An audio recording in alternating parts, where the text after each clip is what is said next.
اعوذ باللہ من الشیطان الرجیم بسم اللہ الرحمن الرحیم الحمد للہ حمدا کثیرا طیبا مبارکا فیہ کما یحب ربنا ویرضا یا رب لک الحمد کما ینبغی لجلال وجہک وعظیم سلطانک اشہد ان لا الہ الا اللہ وحدہ لا شریک لہ الہا واحدا احدا صمدا لم یتخذ صاحبۃ ولا ولدا ولم یکن لہ کفوا احد اللہم صلی علی محمد کلما ذکرہ الذاکرون وصلی علی محمد کلما غفل عن ذکرہ الغافلون رب یسر ولا تعسر وتمم بالخیر رب اشرح لی صدری ویسر لی امری واحلل عقدۃ من لسانی یفقہوا قولی رب زدنی علما کثیرا نافعا حسبنا اللہ ونعم الوکیل نعم المولا ونعم النصیر لا حول ولا قوة الا باللہ العلی العظیم وما توفیقی الا باللہ علیہ توکلت والیہ انیب سبحانک لا علم لنا الا ما علمتنا انک انت العلیم الحکیم بسم اللہ الرحمن الرحیم۔ آج ہم رکو نمبر 13 کی آیت نمبر 2 سے شروع کریں گے۔ رکو نمبر 13 جیسا کہ ہم نے پہلے بھی پڑھا تھا کہ یا بنی اسرائیل والا رکوع جو ہے وہاں سے بنی اسرائیل یعنی یہودیوں سے متعلقہ سب آیات چل رہی ہیں، انہی کی شرارتیں، انہی کا ضد و عناد، ان کے اعتراضات اور اللہ رب العزت کی پھر ناراضگی اور ان کی سزائیں، ہر چیز کا تذکرہ ہے۔ ابھی پچھلی آیت میں ہم نے پڑھا تھا وقالت الیہود لیست النصارى علی شیء، کہ یہودی عیسائیوں کے لیے کہہ رہے ہیں کہ ان کے دین کی کوئی اصلیت نہیں ہے، اور عیسائی یہودیوں کے لیے کہہ رہے ہیں، اور ان کی دیکھا دیکھی مشرکین مکہ جو کچھ بھی نہیں جانتے، ان کے پاس علم بھی نہیں، تو وہ بھی انہی کے جیسی باتیں کرتے ہیں۔ تو ہم نے پڑھا تھا کہ اللہ رب العزت قیامت والے دن ان کے درمیان فیصلہ کریں گے، حتمی فیصلہ، عملی فیصلہ کہ کون حق پہ ہے، اور اسی حساب سے انجام ہوگا۔ آگے آیت ہے وَمَنْ أَظْلَمُ مِمَّنْ مَنَعَ، اور کون زیادہ ظالم ہے اس شخص سے منع جو روکے مساجد اللہ تعالیٰ کے گھروں سے، اللہ تعالیٰ کی مسجدوں سے، ان یذکر یہ کہ ذکر کیا جائے فیہا ان میں اسمہ نام اس کا، اللہ تعالیٰ کا نام، وسعی فی خرابہا اور کوشش کرے ان کو خراب کرنے کی یعنی ان کو ویران کرنے کی۔ تو کچھ آیات ایسی ہوتی ہیں جن کا کوئی شان نزول ہوتا ہے کہ کچھ واقعات کوئی ہوتے ہیں تو انہی کے ضمن میں اللہ رب العزت آیات نازل فرما دیتے ہیں۔ تو یہ آیت عمومی آیت ہے، کوئی ایک واقعہ نہیں ہے، بہت سارے واقعات ہیں جن پہ یہ آیت صادق آ رہی ہے۔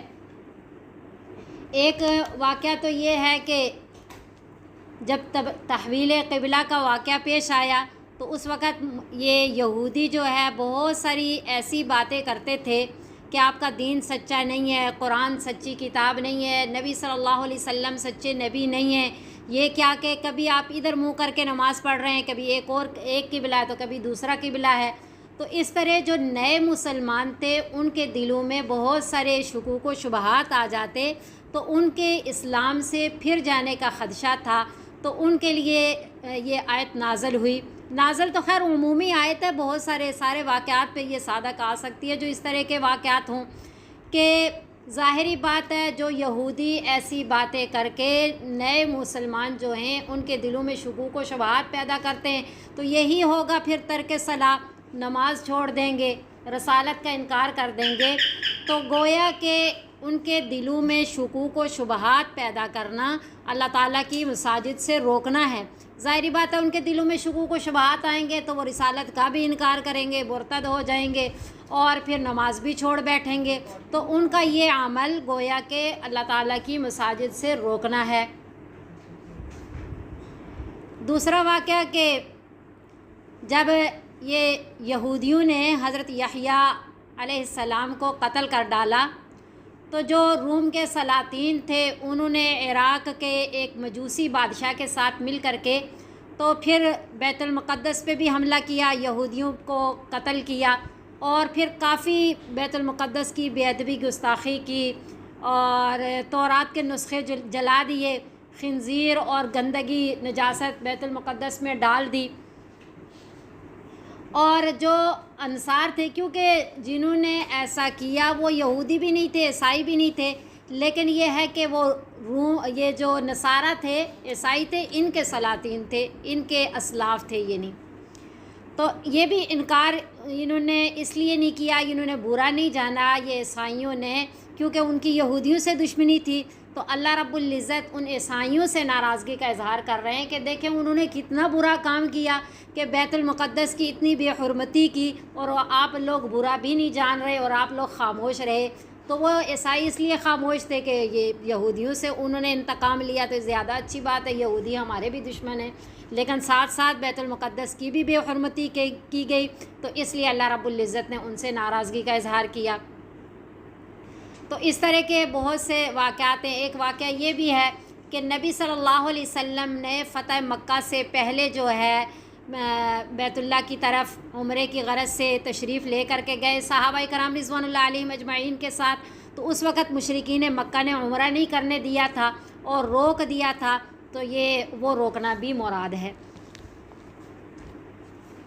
ومن اظلم، اور کون زیادہ ظالم ہے۔ قرآن شریف میں بہت ساری جگہ ہم ایسی آیات پڑھتے ہیں کہ اس سے زیادہ ظالم کون ہے۔ تو ظالم، سب سے بڑا ظالم کوئی ایک ہی ہوگا، لیکن کہیں ہے کہ بہت بڑا ظالم جو ہے وہ ہے جو اللہ کی مساجد سے روکے، کہیں ہے جو اللہ تعالیٰ پہ بہتان باندھے، ومن اظلم ممن کذب علی اللہ، یہ والی آیت کہ اللہ پہ بہتان باندھے وہ سب سے زیادہ بڑا ظالم ہے، اور کہیں ہے جو شرک کرے تو وہ سب سے بڑا ظالم ہے۔ تو اب یہاں سمجھنے کی بات ہے کہ پھر سب سے بڑا ظالم کون ہے، کہیں کسی کو کہا گیا، کہیں کسی کو کہا گیا۔ تو اس کی بات سمجھیں کہ مثلاً یہاں اللہ تعالیٰ کی مساجد سے روکنا ایک عمل ہے، تو اس عمل میں سب سے بڑا ظالم وہ ہے جو، یعنی روکنا، کہیں سے بھی روکا جا سکتا، روکنا ایک عمل ہے نا۔ مثلاً کوئی کسی کو والدین کے گھر جانے سے روکے، یا کہیں کسی کاروبار سے روکے، یا کسی اور بات سے روکے، تو اس عمل میں سے سب سے بڑا ظالم وہ ہے جو اللہ کی مساجد سے روکے۔ اسی طرح اللہ تعالیٰ پہ بہتان، کون زیادہ بڑا ظالم ہے اس سے جو اللہ پہ بہتان باندھے۔ تو بہتان باندھنا ایک عمل ہے، برا فعل ہے، تو اس فعل میں کسی پہ بھی بہتان باندھا جا سکتا ہے، لیکن سب سے بڑا ظالم وہ ہے جو اللہ پہ بہتان باندھے۔ تو یہ ہے کہ اس عمل کے حساب سے جو ہے سب سے بڑا ظالم وہ ہے جو اللہ کی مساجد سے روکے۔ ممن منع مساجد اللہ، اس شخص سے بڑا ظالم کون ہے جو اللہ تعالیٰ کی مساجد سے روکے۔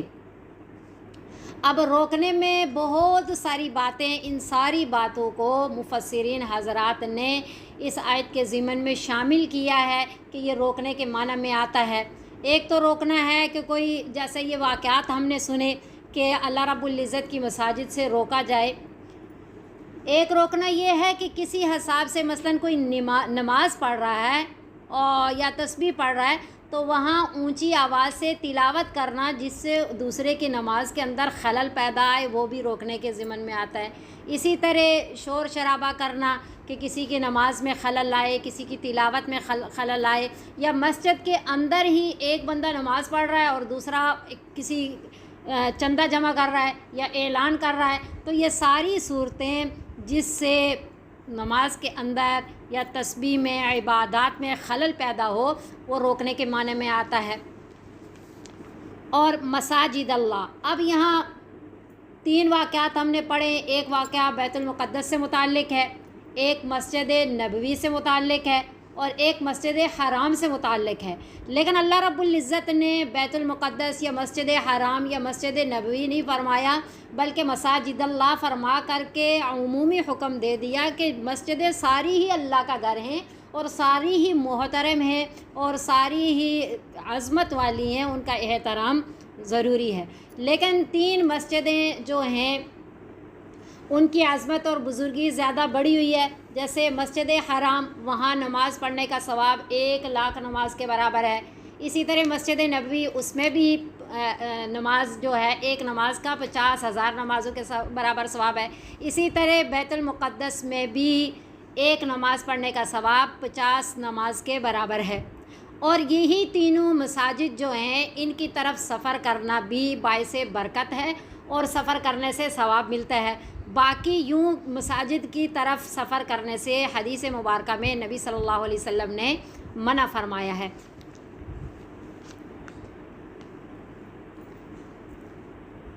ان یذکر فیہا اسمہ وسعی فی خرابہا، یعنی اس شخص سے زیادہ ظالم کون ہے جو اللہ تعالیٰ کی مساجد سے روکے یہ کہ ان میں اللہ تعالیٰ کے نام کا ذکر کیا جائے، وسعی فی خرابہا، اور ان کو خراب کرنے کی کوشش کرے، ان کو ویران کرنے کی، غیر آباد کرنے کی کوشش کرے. تو مسجدوں کی ویرانی آبادی یا غیر آبادی سے مراد کیا ہے؟ ایک تو ہے مسجدوں کو منہدم کر دینا، مسجدوں کو گرا دینا، اور ایک یہ ہے کہ اصل جو مسجد کی ویرانی ہے وہ ہے نمازیوں کا کم ہو جانا یا نمازیوں کا بے عمل ہو جانا. جیسے قرآن شریف میں ہے نا، انما یعمر مساجد اللہ ان یذکر فیہا اسمہ، انما یعمر مساجد اللہ، کس طرح آیت ہے؟ انما یعمر مساجد اللہ، یعنی ترجمہ ایسا ہے کہ اصل آباد مسجدوں کو کرنے والے وہ لوگ ہیں من آمن باللہ، جو اللہ تعالیٰ پہ ایمان رکھتے ہیں، اور والیوم الآخر، اور آخرت پہ ایمان رکھتے ہیں، ولم یخش الا اللہ، اور اللہ تعالیٰ کے علاوہ اور کسی سے ڈرتے نہیں ہیں. یعنی خشوع و خضوع والے ہیں، اللہ پہ ایمان لانے والے ہیں، نماز کی ادائیگی کرنے والے اور زکوٰۃ دینے والے ہیں، یعنی جن کی عملی زندگی ہے. تو ایسے خشوع و خضوع والے لوگوں سے اصل مسجدیں جو ہیں وہ آباد ہوتی ہیں. تو مسجد میں تعداد اور عمل کے اعتبار سے خشوع و خضوع ہو تو اس سے مساجد آباد ہوتی ہیں. جتنا خشوع و خضوع کم ہوتا چلا جائے، بے عملیاں آتی چلی جائیں، تعداد میں کمی آ جائے، اتنی ہی وہ مسجد ویران ہے. اولئک ما کان لہم ان یدخلوها الا خائفین، یہی وہ لوگ ہیں کہ نہیں ہے ان کے لیے لائق یہ کہ داخل ہوں وہ اس میں الا خائفین، مگر ڈرتے ہوئے. اس کے دو معنی ہیں. ایک معنی جو مولانا اشرف علی تھانوی رحمۃ اللہ علیہ نے بیان فرمایا، وہ معنی یہ ہے کہ اللہ تعالیٰ کے گھر تو اس لائق ہیں کہ اس کی عظمت اور ادب کا خیال کیا جائے، اور دل کے اندر جب مسجدوں میں داخل ہوں تو ایک اللہ تعالیٰ کی ہیبت ہو، اللہ تعالیٰ کا خوف ہو، ایک ادب کا مؤدبانہ انداز میں بندہ مساجد میں داخل ہو. تو ان کو تو یہ کرنا چاہیے تھا، ادب جائے کہ یہ اتنا بڑا کہ مسجدوں کو منہدم کرنے کی کوشش کریں اور ان کے اندر نجاست و گندگی ڈالیں، تو یہ ان کے یہ اس لائق نہیں ہے مسجدیں. یعنی یوں کر کے انہوں نے بے ادبی کی تو اللہ نے انہیں ومن اظلم فرمایا کہ بہت زیادہ سب سے بڑے ظالم ہیں یہ. اور دوسرا معنی یہ ہے کہ ان لوگوں کو دنیا میں یہ سزا ملی ہے جنہوں نے اللہ تعالیٰ کی مساجد سے روکا، کہ یہ ان کی سزا ہے. اولئک ما کان لہم ان یدخلوها الا خائفین، کہ اب دیکھیں پہلے انہوں نے نبی صلی اللہ علیہ وسلم کو عمرہ سے روکا، پھر یہ ہوا کہ جب مکہ فتح ہو گیا تو کس حالت میں وہ پھر وہاں پہ آئے، کس طرح ڈرتے ہوئے اور تکلیف میں. لہم فی الدنیا خزی ولہم فی الآخرۃ عذاب عظیم، ان کے لیے دنیا میں بھی رسوائی ہے، اور ولہم فی الآخرۃ عذاب عظیم، ان کے لیے آخرت میں بہت بڑا عذاب ہے. یعنی دنیا بھی تباہ ایسے لوگوں کی ہوتی ہے اور آخرت بھی تباہ ہوتی ہے جو ایسے رکاوٹیں پیدا کرتے ہیں، ایسے ذرائع پیدا کرتے ہیں جو اللہ تعالیٰ کی مسجدوں سے روکنے والے ہوں یا اللہ تعالیٰ کی مساجد کو ویران کرنے والے ہوں. وَلِلَّهِ الْمَشْرِقُ وَالْمَغْرِبُ، اور اللہ تعالیٰ کے لیے ہے مشرق بھی اور مغرب بھی، یعنی ساری سمتیں اللہ تعالیٰ کے لیے ہیں. اس کے بھی دو معنی ہیں. ایک معنی تو یہ ہے کہ یہ ان یہودیوں سے کہا جا رہا ہے جو مسلمانوں کو، نئے مسلمان تھے، ان کے دلوں میں شکوک و شبہات پیدا کرتے تھے، تو انہیں کہا جا رہا ہے کہ آپ کس طرح اعتراض کرتے ہو. اللہ رب اصل تو جگہوں کی خصوصیت نہیں ہے، چاہے وہ بیت اللہ ہو، چاہے وہ بیت المقدس ہو، اصل ہے اللہ تعالیٰ کا حکم. اللہ تعالیٰ جدھر حکم دیں گے ادھر ہی منہ کر کے نماز پڑھنا جو ہے اللہ تعالیٰ کے حکم کی تعمیل اور عبادت ہے.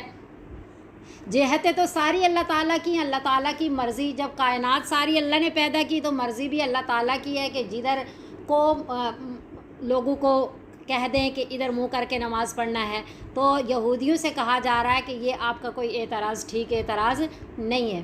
دوسرا، نبی صلی اللہ علیہ وسلم اور صحابہ کرام رضوان اللہ علیہم اجمعین کو تسلی دی جا رہی ہے، کیونکہ جب نبی صلی اللہ علیہ وسلم اور صحابہ کرام مکہ میں تھے اور کفار نے، مشرکین مکہ نے تکلیفیں پہنچائی اور اس بات پہ مجبور کیا کہ نبی صلی اللہ علیہ وسلم کو اور صحابہ کو مکہ سے مدینہ کی طرف ہجرت کرنی پڑی، اور جب پہلے تو بیت اللہ تھا، اور پھر جب مدینہ منورہ کی طرف نبی صلی اللہ علیہ وسلم تشریف لائے صحابہ کرام، تو 16 یا 17 مہینے ابتدائی جو وقت تھا اس میں بیت المقدس کی طرف منہ کر کے نماز پڑھنے کو کہا گیا، تو اس سے بھی نبی صلی اللہ علیہ وسلم کو دل میں تھوڑی تھی کہ پہلے بیت اللہ کی طرف منہ کر کے نماز پڑھنی تھی اور ابھی ادھر، اور پھر نبی صلی اللہ علیہ وسلم کی چاہت تھی کہ ہمارا جو قبلہ ہے وہ جو حضرت ابراہیم علیہ السلام نے اس کی تعمیر کی، حضرت اسماعیل علیہ السلام کے ذریعے، آگے آیات میں ہم تفصیل سے پڑھیں گے،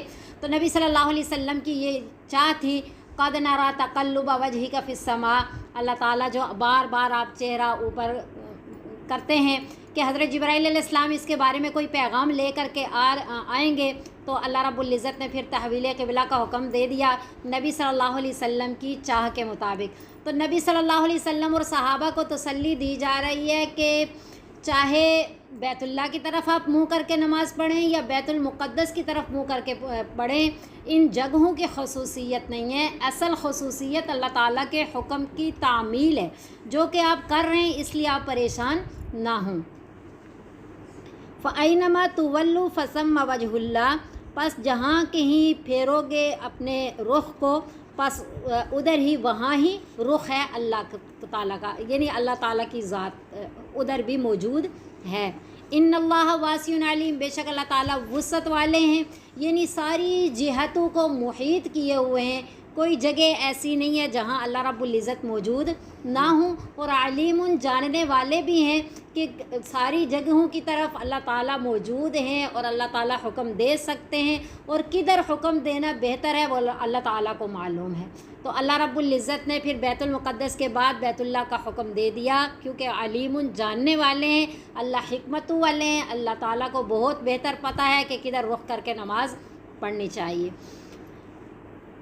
تو بہرحال ایک تو یہ جو اجتماعیت کے لیے خانہ کعبہ مقرر کیا گیا، بیت المقدس، جس کی طرف بھی منہ کر کے نماز پڑھیں، ہر رخ کی طرف۔ اب اگر ایک بندہ جو ہے، فرض کریں اگر قبلہ مقرر نہیں ہے، جماعت ہو رہی ہے، جدھر رخ کر کے منہ کر کے نماز پڑھ سکتے ہیں پڑھیں، ہر طرف، ہر جہت کی طرف اجازت ہے، تو کوئی کدھر رخ کرے گا، کوئی کدھر رخ کرے گا، اجتماعیت نہیں ہو سکے گی، اور اس طرح جو ہے رجوع اللہ والی کیفیت بھی نہیں ہو سکے گی۔ تو اس لیے ایک جگہ مقرر کی گئی، گو کہ اس جگہ کی، جیسا میں نے پہلے بھی آپ کو بتایا تھا نا کہ نبی صلی اللہ علیہ وسلم صحابہ کرام رضوان اللہ علیہم اجمعین کے ساتھ بیت اللہ کے باہر تشریف فرما تھے، تو نبی صلی اللہ علیہ وسلم صحابہ کرام رضوان اللہ علیہم اجمعین کو بھی دیکھ رہے اور خانہ کعبہ کی طرف بھی دیکھ رہے، تو پھر نبی صلی اللہ علیہ وسلم نے فرمایا کہ اے خانہ کعبہ، تو بھی بہت عظیم و محترم ہے، لیکن حرمت المؤمن ارجح من حرمت الکعبہ، ایک مومن کی حرمت کعبے کی حرمت سے بھی بڑھ کر کے ہے۔ تو اصل چیز کیا ہے؟ اللہ تعالیٰ کا حکم اور اللہ تعالیٰ کی تجلیات کا نزول، کہ وہاں اللہ رب العزت نے حکم فرما دیا اور پھر اللہ تعالیٰ کی تجلیات کا نزول ہو رہا ہے۔ اسی طرح ایک مومن بندے کے دل کے بھی اوپر اللہ تعالیٰ کی تجلیات کا نزول ہو رہا ہوتا ہے۔ اس لیے نبی صلی اللہ علیہ وسلم نے ایک تاریخی جملہ فرمایا کہ حرمت المؤمن ارجح من حرمت الکعبہ، کہ ایک مومن کی حرمت جو ہے وہ کعبے کی حرمت سے بھی بڑھ کر کے ہے۔ انسانیت کا احترام نبی صلی اللہ علیہ وسلم نے یہاں سکھایا۔ بہرحال یہ والا فَأَيْنَمَا تُوَلُّوا فَثَمَّ وَجْهُ اللَّهِ، یہ والا حکم جو ہے نفلی نماز کے لیے باقی رہ گیا، کہ نفلی نماز میں اگر سواری پہ ہیں اور سواری ایسی ہے کہ جس کا رخ چینج ہو رہا ہے، تو اس پہ آپ نفلی نماز پڑھ سکتے ہیں، چاہے سواری کا رخ جدھر کو بھی جائے نماز ہو جائے گی۔ اور دوسرا یہ ہے کہ ایسی جگہ کے لیے بھی یہ حکم باقی رہ گیا کہ جہاں قبلے کا ہمیں معلوم نہیں، کہیں ایسی جگہ چلے گئے جہاں معلوم ہی نہیں ہے کہ قبلہ کدھر ہے، تو کسی سائڈ پہ بھی رخ کر کے نماز پڑھ لی، تحری کر کے، سوچ وچار کر کے کہ کون سی سائڈ جو ہے قبلے کی طرف ہوگی، سورج بھی سامنے نہیں ہے اور معلوم بھی نہیں، پتہ کوئی ذریعہ بھی نہیں ہے، تو کہیں بھی منہ کر کے نماز پڑھ لیں تو نماز ہو جاتی ہے، دوبارہ اعادہ نہیں کرنا پڑتا، یعنی نماز لوٹانی نہیں پڑتی۔ وقال اتخذ اللہ ولدا، اور کہا انہوں نے، نعوذ باللہ، یہ کہا انہوں نے سے مراد یہودی بھی ہیں، عیسائی بھی ہیں، مشرکین مکہ بھی ہیں، کیونکہ وقالت الیہود عزیر ابن اللہ، یہودی کہتے تھے عزیر اللہ تعالیٰ کے بیٹے ہیں، وقالت الیہود عزیر ابن اللہ، وقالت النصارى المسیح ابن اللہ، اور عیسائی کہتے تھے حضرت مسیح علیہ السلام، حضرت عیسیٰ علیہ السلام اللہ تعالیٰ کے بیٹے ہیں۔ اور یہ جو مشرکین مکہ تھے، عرب والے، یہ فرشتوں کو جو ہے اللہ تعالیٰ کی نعوذ باللہ بیٹیاں کہتے تھے، تو اس سے یہودی بھی مراد ہیں، عیسائی بھی مراد ہیں، اور مشرکین مکہ بھی مراد ہیں، کہ انہوں نے کہا، ان سب کا اللہ جواب دے رہے ہیں کہ انہوں نے کہا کہ بنا لی اللہ تعالیٰ نے، بنا لی اولاد۔ پہلے اللہ نے فرمایا سبحانہ، اللہ تعالیٰ کی ذات پاک ہے۔ دیکھیں کسی کی تعریف کرنے کے دو طریقے ہوتے ہیں، ایک طریقہ یہ ہے کہ یوں کہا جائے کہ فلاں بہت با اخلاق ہے، با حیا ہے، سچ بولنے والی ہے، ایک یہ تعریف ہے کہ اس کی خوبیاں بیان کی جائیں، اور ایک تعریف کا یہ طریقہ ہوتا ہے کہ وہ جھوٹ بھی نہیں بولتی، وہ بد کردار بھی نہیں ہے، وہ ایسی بھی نہیں ہے، ویسی بھی نہیں ہے، یعنی برائیوں کی اس سے نفی کرنا۔ تو اللہ تعالیٰ، اللہ کا کیا مطلب ہے؟ تمام کمالات کی جامع اور تمام نقائص سے مبرہ و منزہ ذات، دو طرف سے اللہ تعالیٰ کی تعریف کہ کوئی کمال ایسا نہیں ہے جو اللہ رب العزت میں موجود نہیں ہے۔ تو کیا ہوا؟ تمام کمالات کی جامع ذات، کہ ہر کمال اللہ تعالیٰ کے اندر کامل موجود ہے، اور تمام نقائص سے منزہ و مبرہ ذات کے کوئی نقص ایسا نہیں ہے جو اللہ تعالیٰ کی ذات میں موجود ہو۔ تو اولاد کا ہونا یہ بھی ایک نقص ہے، یہ تو بشریت کا اور مخلوق کا تقاضا ہے، خالق کا نہیں ہے۔ تو سبحانہ، اللہ کی ذات ان باتوں سے پاک ہے، اللہ خالق ہیں، اللہ مالک ہیں، اللہ رازق ہیں، اللہ وحدہ لا شریک ہیں، ہر اعتبار سے اللہ اپنی ذات میں بھی وحدہ لا شریک ہیں، اللہ اپنی صفات میں بھی وحدہ لا شریک ہیں، اور اللہ ہر اعتبار سے وحدہ لا شریک ہیں۔ تو سبحانہ فرمایا کہ اللہ کی ذات پاک ہے۔